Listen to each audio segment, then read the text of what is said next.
Awesome. We'll get kick-started.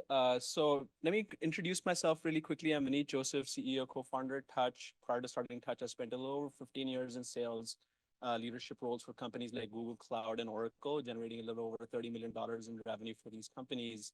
And the number one problem that I experienced throughout my career was missed revenue targets, which is why building Touch, which is an intelligent email for sales.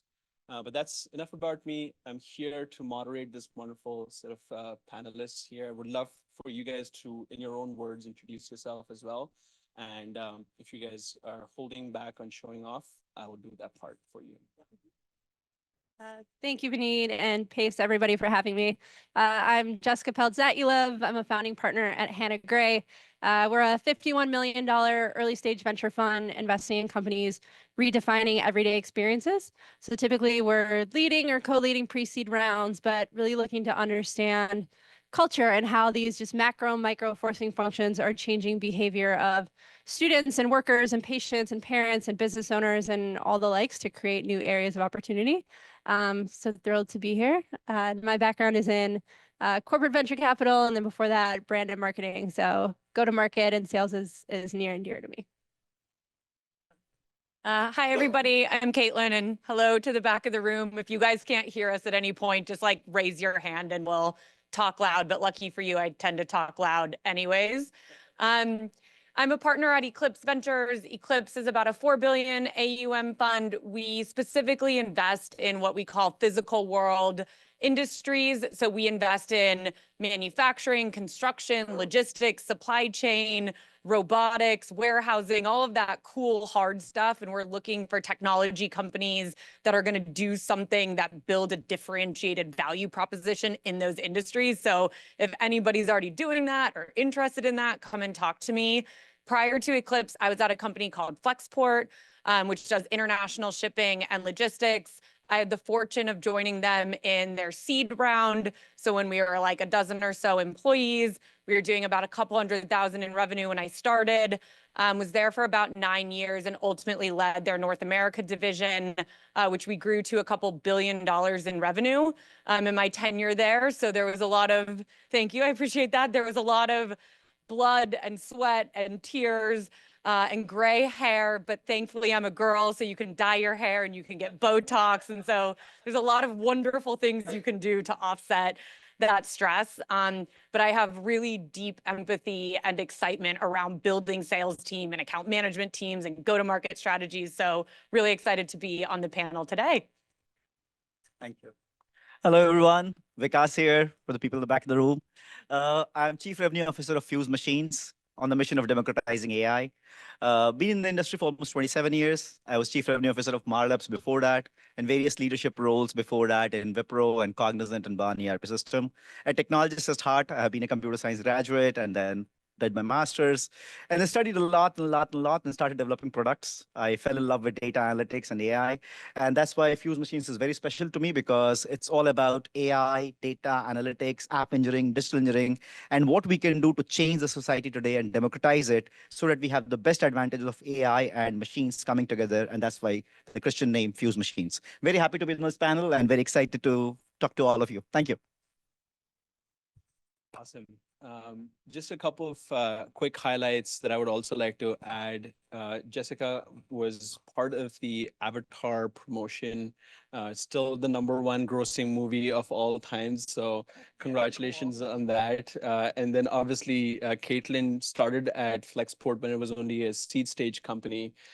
You were the first person that was responsible for building out the sales organization, taking the company from that to $1 billion. Definitely a worthy effort. And then Vikas, from his point of view, was a sales leader at Cognizant, helped manage a $1 billion plus revenue business in various regions. So definitely very, very steeped expertise in go-to-market. So excited to kick it off. My first question to you guys was, and this will be for each one of you, if you guys wouldn't mind sharing your point of view, what is a recent marketing strategy that you've seen, which you've found impressive or compelling? And if you wouldn't mind sharing, what were the attributes about that marketing strategy that you found to be compelling? Yeah, I'm happy to take this one first. I think one of my favorite marketing campaigns, this is from a couple years ago, was the Brex marketing campaign. For those of you that are aware of Brex, it's essentially like a corporate credit card, but for startups. And essentially the way that Brex brought themselves to market was they stayed in stealth mode for a long time. They essentially went out and stayed under the radar, built their product, and all within the same couple week period, they essentially announced, hey, by the way, we're launching a product. Hey, by the way, we raised a bunch of funding. They did this all in San Francisco, and they launched it around like the traditional conference season of a bunch of conferences happening there. They bought billboards for 3 months that said like Brex, the corporate card for startups. They then sent bottles of champagne to every founder who had started a company in that area over the last couple of months, said like sign up for this credit card. Then my favorite thing is at this like SaaStr conferences and the conferences that were happening, they went to all the hotels that were like hosting them and essentially paid the hotel to, instead of it being like the normal room key, they had it a Brex credit card, and that's what you use to like tag into your room key.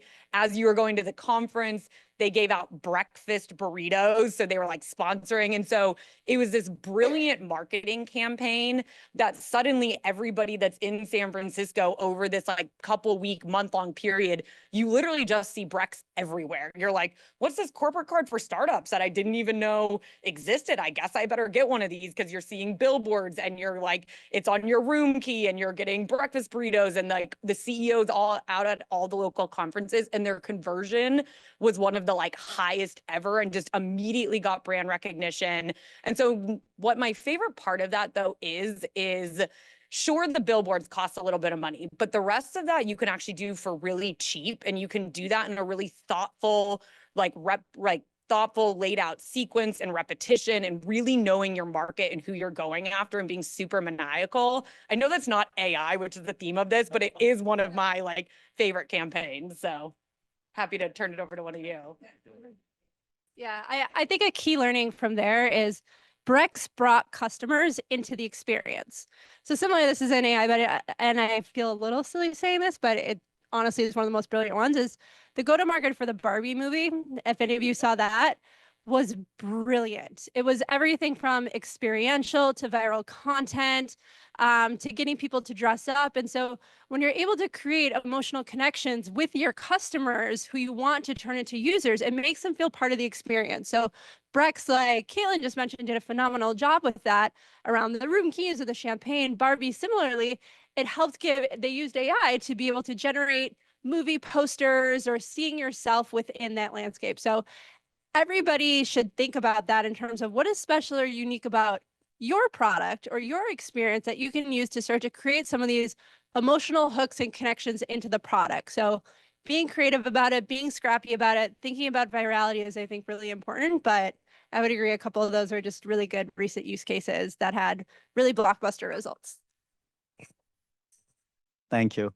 I think the one which stands out for me is the social impact angle of it, right? So there are multiple ways in which people go to market, but I love the one which was Dove's Turn Your Back.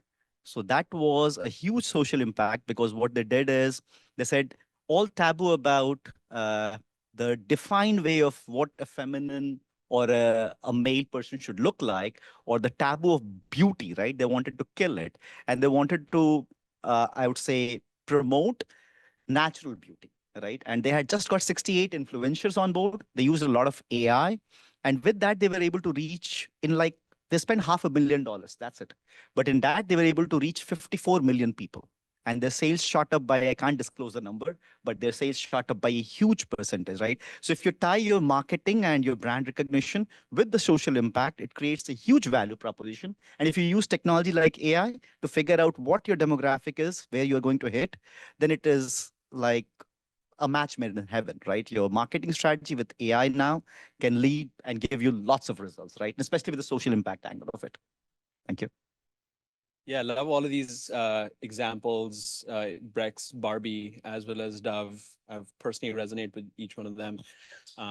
In fact, I think Jessica and I had our companies sponsored on the Times Square billboard by Brex. This is one of the things that Brex does really well, is that they, again, experiential marketing, they really get you involved in the process. So yeah, huge fan of each one of these marketing campaigns.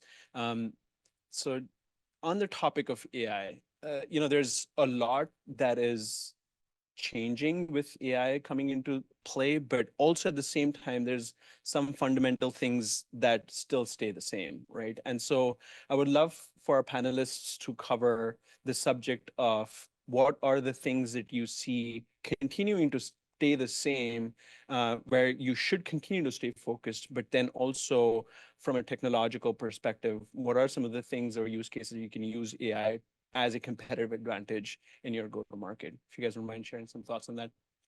Sure, I can go first.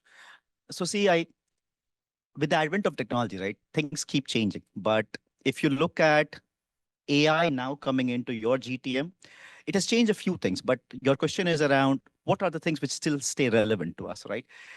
So for any industry, any startup, and all of you guys out there who are planning to be entrepreneurs and planning to start up your own companies, right? It's very important to see what your product is going to solve or your service offering, what it is going to solve, what it is catering to. You should have a qualitative and quantitative market research on exactly what you're targeting and focusing on. If you know your industry or your sub-industry and your vertical problem that you're trying to solve, and your research is proper, then your go-to-market becomes very much aligned to what you want to do. And that was true 20 years back, 50 years back, 100 years back. It's true even now, right? The beauty is now because you have got AI, it's easier for you to reach out to your target audience. Because earlier it was tough. You spray the wall and hope something stays. Put spaghetti on the wall and spray, and just pray that something will stick together, right? But now you have demographics, you have got data, you have scraping, you can figure out exactly where to spend your dollars on your go-to-market, on your marketing, to figure out where your niche customer is and which will give you the maximum ROI on the amount and the dollar value that you spend in your GTM, right? So that, I think, ties in back to what stays relevant still, even over 100 years, but what has changed and how you can use AI to make it even better. Yeah, I can definitely add on that.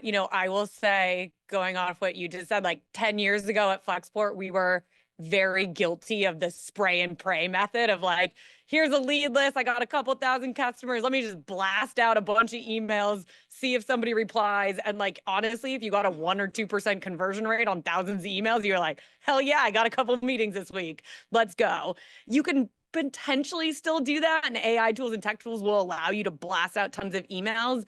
The challenge that you have today, though, is people are not dumb and they're just not going to respond to your email. Like, spam filters are better. The human filter is better. Like, you can spot a marketing email that's coming at you right away as just a generic, hi, I'm Kaitlyn from Flexport. Do you have 10 minutes for a call? Like, nobody is going to take that meeting with you ever. So today, I think with AI, you have to use it really smart and thoughtfully, which is customized messaging, customized experiences, using it in the smartest way, which is not, can I spray and pray faster? It's can I not spray and pray, actually, to what you're saying, and be super targeted, and also use it to test. You have a theory of, hey, my ideal customer is going to be in the retail sector versus, the tech sector versus the pharma sector. Can you use AI to test those different sectors or types of customers? Can you use it to test, A/B test messaging faster? That's how I would use it today. Something that hasn't changed, I still think, especially if you're selling into like Fortune 500, you still got to go shake somebody's hand, right? Like, that's the fact. I think if you're an SMB or B2C, I think you can really leverage technology to do as much as you can from a computer and without human interaction. But if your goal is to sell to Fortune 500, I don't know how you get away from that without shaking somebody's hand still. Yeah, I would agree with all that. And in my past life, as you referenced, I worked in media buying, media strategy. And the level of attribution that we used to have back in those like 2003 to early 2010s days, it's nowhere near where attribution is today. But what hasn't changed, like you said, is just know your customer, know who your ICP is, and know, are you really solving something that has a lot of friction points? I think something that is unfortunate today is there's a lot of AI out there, but it's like not really solving a problem. There's a lot of vitamins versus painkillers out there. And like as VCs, we're looking for painkillers. Like I want to understand what is the friction that you're removing? Why are you removing it? What has been tried before that failed? And how can you do it better? Why are you the one to do it better? But then really understanding, do you know whose friction this is? And that's also a way that I think AI can be helping you, is really getting granular to understand your customer, have that customer empathy, really walk in their shoes. Because once you do that and you understand their workflow, how they purchase things, what's their purchase behavior, what are their habits, then that's also going to allow you to test and iterate on your marketing and your copy to really help you scale and really find that product market fit. So I would be using these AI tools to do a lot of rapid iteration, both around your marketing message, but then the who you're testing to zero in on that ideal profile. It might not be who you think. Awesome. Yeah. Thank you so much for those awesome responses. One of the things is a large, yeah. Okay. Yeah. A majority of our audience today is founders. I know there's some GTM folks as well. Many people that are just starting out on their journey, as opposed to you wonderful panelists who've had the experience of building these really valuable businesses. What would you tell your younger self, right, when you were starting your journey? Obviously, you've experienced a lot of pitfalls, experienced a lot of really positive moments of elation, where you've probably seen, the graph going to the top right, so on and so forth. But and also the graph going to the bottom left. As well, bottom left as well, yeah. As any. Yeah. So the ups and downs, like you've obviously dealt with a lot of that. What would you tell your younger self on how to sort of tackle this massive challenge that you ended up taking up? Yeah, it's a great question. I think probably the best piece of professional advice I've gotten is, if you don't try, someone less qualified will. So there's been a few pretty pivotal moments throughout my career when I kind of went from a comfortable corporate job to being an early employee at a startup, to then going to corporate venture capital, to then launching my own firm. And, it's kind of one of those things where it's like, it's like Yoda. It's like do or do not. There is no try. Like part of being a founder is you have to chew glass and have the just like resilience and vision to know that there's going to be some really high highs, there's going to be some really low lows, and we expect that as investors, and we want to have that type of empathetic relationship with our founders. But you have to have that grit and that resiliency just to know, like, this will happen. I might zigzag to get there, but if I don't keep hustling and do it, somebody less qualified will. And that's going to be wildly annoying when it's mine to lose, so to speak. So I would say that that's probably what I would just tell my younger self, is just keep going. I think the advice I would give to my younger self is get as many doors slammed in your face as quickly as you can. And I can say this in a sales one, right? Like, I just think back to like me, and I show up and I'm like, hi, I'm Kaitlyn with Flexport, and I'm here to change the world of global trade. And so many doors, right? And plenty of doors got slammed in my face. And it was a wonderfully humbling experience. And you realize, like, okay, whatever. That guy just kind of laughed at me. He told me, like, girl, you don't know what you're talking about. That business is going nowhere. And it actually creates this huge sense of like strength and resilience, because for every door that gets slammed, you really appreciate the door that opens, and you just learn to like not care, and you like don't have as much shame and concern. And like, so getting the doors slammed on you, as many as you can, as quickly as you can, and you realize it doesn't break you at all, that like you can work your way through it. That would be my best recommendation. And like, just have no shame and put yourself out there in the world. It's actually a lot more fun when you've gotten through that painful part, and then you're ready to really confidently move forward and know your value and what you're bringing, and it's totally fine. Nice.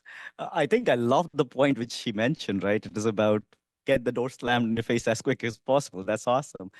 I think the advice that I'll give to myself would be open to suggestions. So in my own self, 27 years, 28 years back when I started the journey, I used to have a resilient mindset, being one of the top colleges in India from where I graduated, and being a hardcore techie and geek and developing products and everything else. At that point of time, if I had been more open, I would have learned better, right? So at that time, I was not open to very much of suggestions from others, right? So that resistance faded out after 4 or 5 years of hardships. But that is one thing which I think I would have told myself. The other thing I would have told myself is I have lived in 27 countries in the world till now. But I would have lived in 150 if I had wanted to, if there was a choice. And I was always resistant to moving around. But for the first 5, 6 years, I was like very much resident in UK. I'm still a British citizen. I have a house in London. I still live there, but I've been in the US. I've been in Europe. But if I had a chance and opportunity to see the world better, I'd have done and thought much more wider perspective of how to go to market and sell better. As of now, I understand 3 continents. If I understood all the 7 continents, that would have been even better. So that is what I would have given myself on a global perspective. But whatever you do as of now, right? One thing I always feel is that you should not have a regret of what you did not do when you were younger. So whatever decisions you took, whatever things you decided, that's what shaped you and you are here. What you can learn forward, going forward, and do things in the future is what counts. So whatever happened in the past, learn from it, but don't have a grievance or a regret around it. That would be my suggestion. Thank you. Awesome. One of the things that I really liked about this panel is that we've got you guys have both operator as well as investor experience. So there's like two sides of the coin that you're fairly familiar with. If you wouldn't mind putting on either your operator or your investor hat and share with us, when you're looking at a go-to-market strategy and trying to evaluate what a good go-to-market strategy looks like, how does that assessment look for you, whether you're an operator or an investor? And how do you what's your critical path or critical thinking that allows you to achieve whatever the go-to-market strategy that you ultimately end up adopting? If you wouldn't mind walking us through what that thought process looks like, it'd be super helpful. You want to take this one? Go for it. Okay. All right. So when we're looking at go-to-market strategy for potential investment, the first thing is, hey, how big is the TAM? Are you going after a really big industry? Most investors only want to invest if they think you can make it $1 billion company. So you better be clear that you're going after a big problem. And then I want to see some clarity of all right, it's a big problem, but where are you going to start? What's your differentiated value in this big problem? Who's going to be your customer subset? Why that specific customer? And it's okay if that changes, but having some sense of clarity around the size of the industry, the type of customer that you're going after. You should have gone and met with some of those customers before trying to go out and pitch an investor. You shouldn't have some hypothetical idea. You need to have had a couple customer proof points. And then what is your differentiated value prop to that end customer? I always think from the customer point, the customer first point of view. If you show up and you have a conversation with them, why you, why your idea, why should they take the time to give your startup a chance? Yeah, 100% on all that. I would also add, we really like to go deep on understanding the customer, and we want to know the founder has done that too. So we really look for founders that have done an insane amount of customer discovery, customer interviews, surveys, spending a day in the life in the office with them, whatever it is. But just tell me what you learned. Tell me what you learned about them. Tell me what you learned about why they need this. Tell me what you learned about how much they would pay for this. Why would they pay for this? Is this replacing something? Is this a new budget you would need to advocate for? So from a go-to-market standpoint, we really like to understand, do you understand the customer, the workflow, the purchase patterns, things like that? But we also want to understand their marketing budgets, because it depends on the product. And this is coming from somebody that is like a battle-scarred, battle-tested former media buyer. But I think a lot of paid media is just, it's air, and it masks customer love. So SEO, search for discoverability, that's completely fair. But we want to understand some of these scrappier, more organic word of mouth virality loops that you might be able to achieve as a founder, whether that's through content, strategic partnerships, experiential, things like that. But if we see a massive marketing budget for paid social or this, I'm like, you're going to acquire customers and you're going to run out of money because it's not real customer love. So we really look to understand are you using paid media and marketing in an appropriate way? or are you using it just to like juice growth, that they might be crappy customers, candidly. Yeah. So really like it's almost like skipping the hard part of understanding like who it is and why they're going to buy their product and why they're going to love you. We're pre-seed investors, so usually we're investing pre-product, pre-revenue. So we like to try to help our founders find their first 10 customers, their first 100 customers. So it's really like, how do we make sure that there is that emotional attachment to the value proposition, to the brand, to the purpose, to the utility that it's providing, and then finding different triggers and levers we can pull to make that happen. And hopefully they tell their friends and it just starts to grow from there. No worries. Thank you. So as an investor and as an operator, right, I'll use both because I have worn both hats. So as an investor, I would say there are 2 or 3 things which I would look for in a startup, right? The first thing would be the credentials of the founders and the co-founders, how good they are, right? Have they done it before? Is it their first time? And nothing against being a first time, right? But what kind of credentials and background they have? The second thing I would look is, are they really vested into your business? Are they really vested into their own business? And do they believe in themselves, right? Have they just got an idea and the ideation immediately Series A or pre-Series A, they're coming to you for money, right? Or have they bootstrapped? Have they put in what they have, their skin in the game, to try to grow it themselves, right?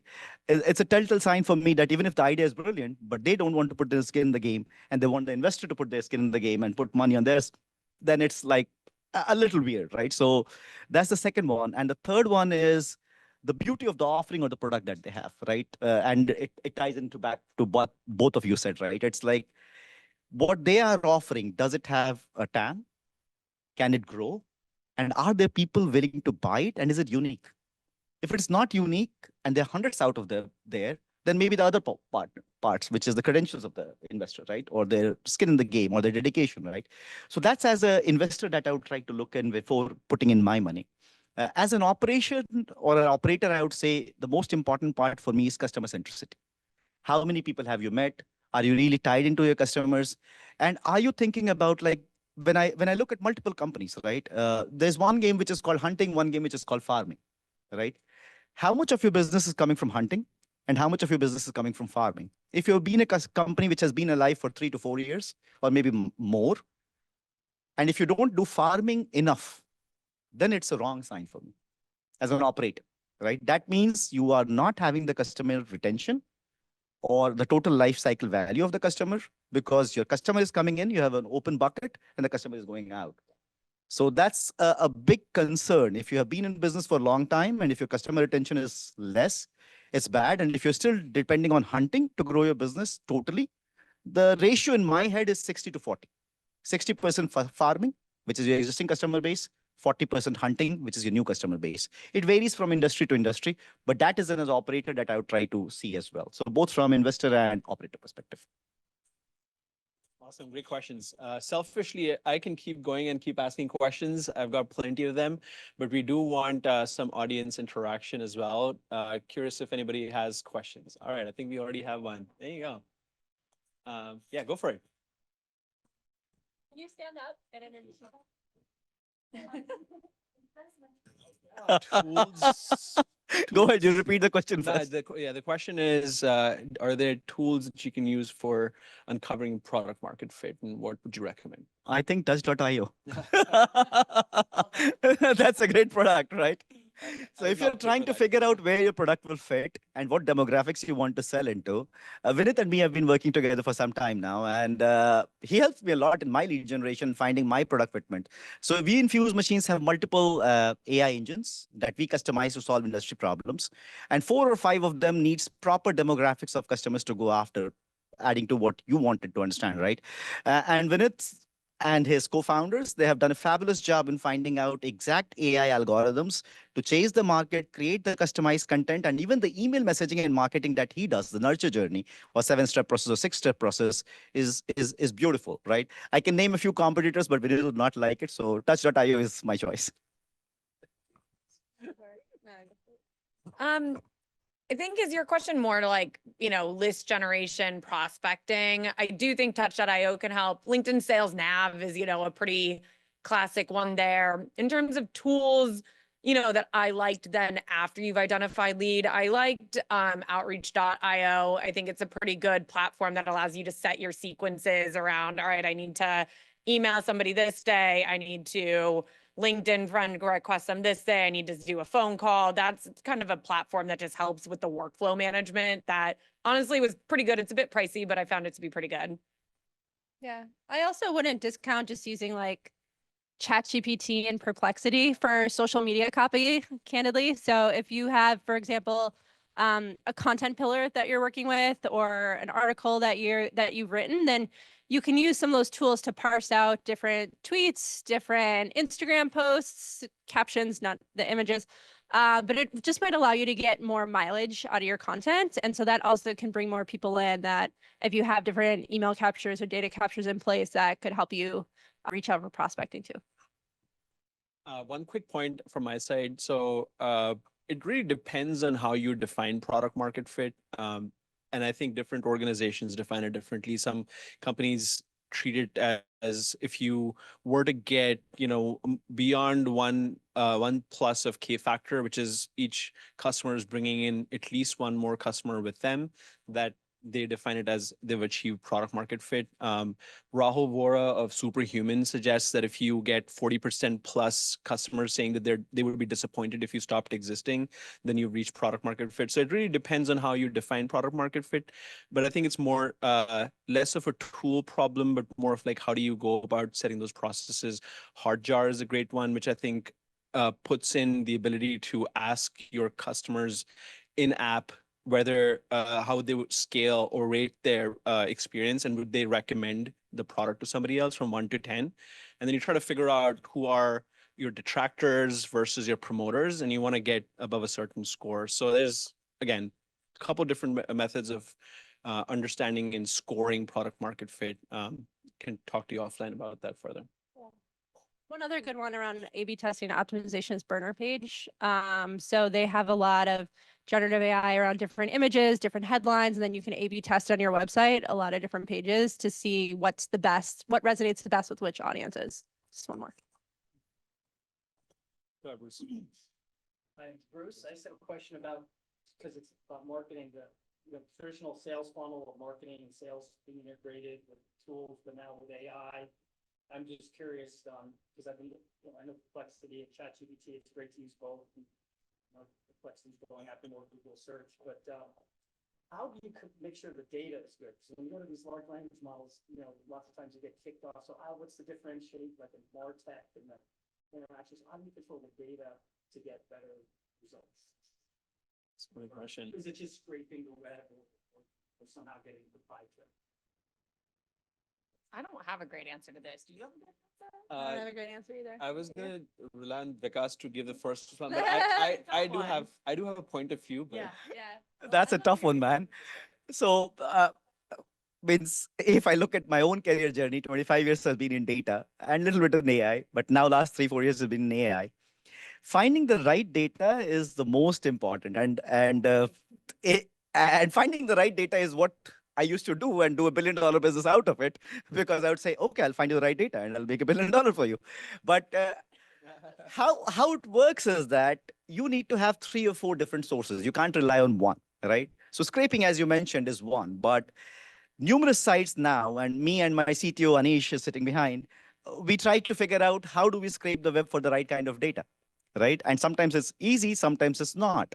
And Nate, who is my head of data analytics, he exactly has the same problem, the data consumer life cycle, right? Where do you find the right data and the right fitment? So the answer would be, and it's a tough question, it would be, you look at various silos of data which you have within your own organizations, data which you can buy from multiple providers. They're third-party providers who can sell you data for a cost. You can buy them. And then the data which you can scrape from the web, right? Those are the 3 things which are important for you to have at least a holistic view of what you will try to do with the data and how you used to do the data to have the proper analytics and then the MarTech on top of that. Thank you. The one thing I will say for any early stage companies, bad data in will just continue to haunt you for years down the road. So if you can be maniacal about like, we will only allow data into our CRM if it meets these certain parameters, I cannot recommend that enough. It just really haunts you down the road. But I saw a question coming from back here.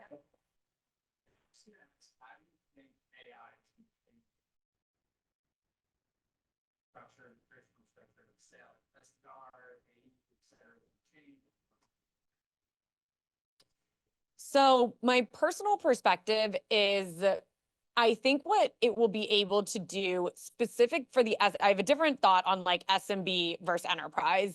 SMB, I think you will be able to get more output per seller, which actually means therefore you would need less AEs and potentially less SDRs as well. Because I think that in that SMB market where you're driving more awareness, and ideally you drive the awareness where the first call you can also talk to the customer, get the conversion, push them into the platform, they self onboard, and you can go from there. I think it just increases the productivity per seller. And in that world, SMB, I genuinely, and you've already seen this, you don't really need to meet those customers in person. And to be honest, they don't really want to talk to you in person either. So it's kind of a win-win for everybody. I do bifurcate when I go into like the Fortune 500, even Fortune 1000. That customer segment, I think AI can help with the customized messaging. I think it can help you create better tools and technology for that specific business. You don't have to create such a rigid platform that like one size has to fit all. Your technology can be a bit more customized per customer. But I think from the salesperson, like I personally still struggle with like, can I maximize output per seller there when I'm still required to go on site and shake their hand? I'm still not sure. I hope that you can, and maybe you get better materials, more customized materials, you can get output a little bit higher. But I think that'll be an interesting unlock for the future. Yeah. Oh, The viewpoint and data. yeah, sure, absolutely. Yeah, so Perplexity, to your point, obviously does a good job of, leveraging large language models and also points you to the right source. But ultimately, large language models, because of the nature of lossy compression that they experience when you're trying to go from, the World Wide Web information and trying to put it into a small model, there's going to be, information that gets lost. So as a result of that, large language models, as it stands right now, not a great source for the absolute truth, right? And so from that standpoint, what we recommend, again, I think it goes back to Vikas's standpoint, which is like you have to figure out who are the trusted data source providers, really rely on those for your sort of critical data. But then obviously there's this sort of world where, communication, which is not absolutely critical for you to nail perfectly, in which case you can start to, leverage large language models effectively as well. So yeah, not a perfect answer, but. Yeah. Any other thoughts on this question? Oh, yeah. Let's try it. Right. Yeah, go ahead.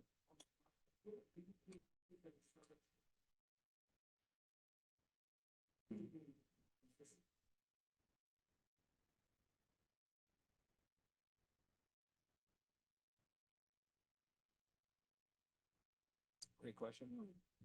So my personal preference for a startup is I would like to see the founder or co-founders close their first 10 customers. I think that's just really valuable for you as the leader of a company to have done that journey and to have seen, why do customers like your product? Why do customers not like your product? And I think once you've gotten that 10, that's kind of just an easy benchmark. Then personally, I would go and hire an SDR and an AE. By default, sellers are usually very bad at prospecting. Like they've graduated out of that point in their career. So like you want to hire just one seller and hope they prospect. They're not going to do it. So you need to get the budget to be able to do both, in my opinion. If not, go hire a really hardworking salesperson and make sure they know they have to prospect. Yeah, I would definitely agree with Kaitlyn that founder-led sales is so important, especially in the early days. To me, I would also think about it through the lens of after you have your first 10, maybe it's 20, maybe it's 25, but once you've really locked in on that ICP and you're starting to figure out a repeatable sales strategy that you can rinse and repeat, it's really up to you as the founder to figure out like, what is your sales playbook? So what is the workflow? What is the path to purchase? How long is it going to take? You know, you kind of want to have this in the back of your mind as the founder before you bring in somebody else and then let them kind of do their thing. Like you want to be leading that process. So I would say that might be 5 customers, might be 25. I don't know. But kind of figure out what that rinse and repeat sales strategy is going to be. And then you can train people on how to scale it. You've been looking at Yeah. us for a while, sorry. So just like, you hear something for the, also the marketing or whatever. Yeah. In example of some stuff, we should put on as a environment and all as a. The question was, with the analogy as it relates to vitamin versus painkiller, is TAM the vitamin and SOM the painkiller? I don't think I really have a good answer for that, to be honest.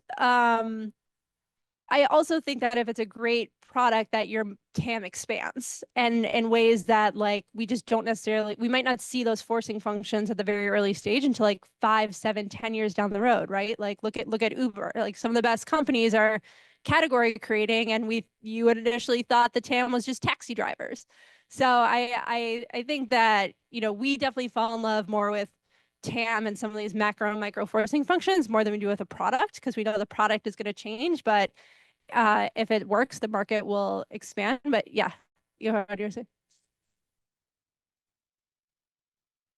Well, once you find product market fit and you really start to understand that you can move horizontally with your customer to sell them more, or there might be different applications for your technology that would allow you to move into different verticals, is how I think about it. But you got to nail it and scale it first.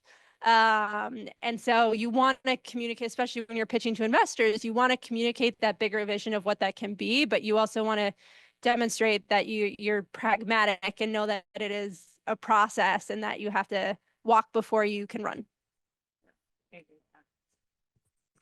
And I'll add to your point, the second part that you asked, right? When you expand your TAM, right? Any product or offering which you take to the market will have a life cycle. It will start growing. You'll be crazy growth. If your product is really good, you have customer centricity and everything ticks the boxes, you'll have a crazy growth, right? But anything which grows comes to a plateau and then starts declining. That's the nature. It might be 5 years, it might be 7 years, it might be 10 years, right? What you need to know as a innovator or an entrepreneur or a founder is when that cycle, that's called the S curve, when that S curve is going to come down. And when you start seeing the S curve coming down, at that time, you should have the right innovation to create the next product, which will do the next S curve for you, right? And that's when your TAM changes or your TAM expands, right? So you need to always be conscious of when the curve is coming and when you need to hit the next S curve. So just right. Thank you. Yep. Hey.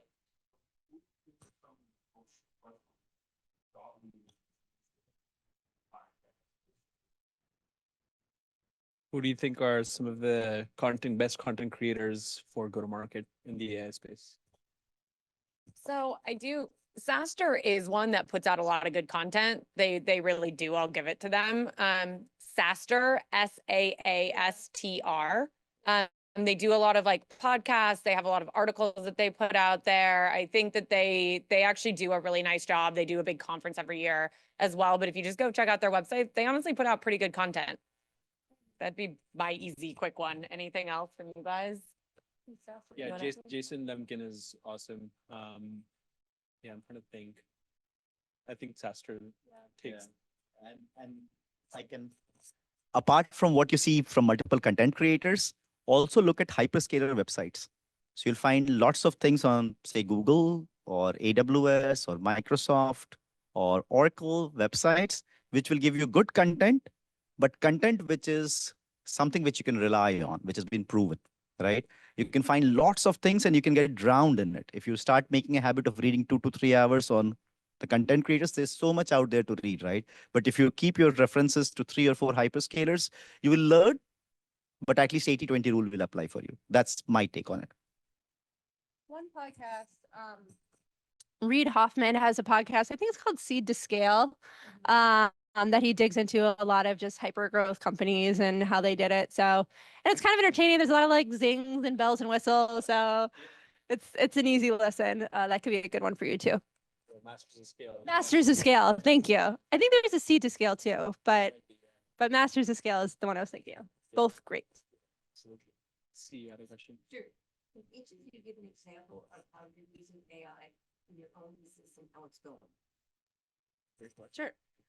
We use Perplexity AI a lot, and ChatGPT a lot. So we're a small team. We have an MBA associate, chief brand officer, but we've been using it for a lot of market mapping, some diligence questions on market size, competitive research. There was one where I was able to source just acquisitions of large CPG companies for a company that we were looking at over the past 10 years, quickly pulled it up. So just like different analyst work that might have taken them 5-10 hours to do and get it to me on a Thursday, I was able to get it done in about 15 minutes on a Monday. So again, everything is checked and qualified, but it like helps me get on third base to validate as opposed to like waiting for an output from someone junior. So I would say that's one that we've been using a lot. I would echo that from my side. Now on the investor side, we use mostly ChatGPT to just help with basic research because we're like writing theses where it's like rare earth minerals supply chain, which like I really don't want to go read a bunch of dissertations on. ChatGPT can be helpful to just give me like a real quick look at like what's going on in this landscape. Is that even a place that I even want to start investing in? By the way, if anybody's doing that, come talk to me.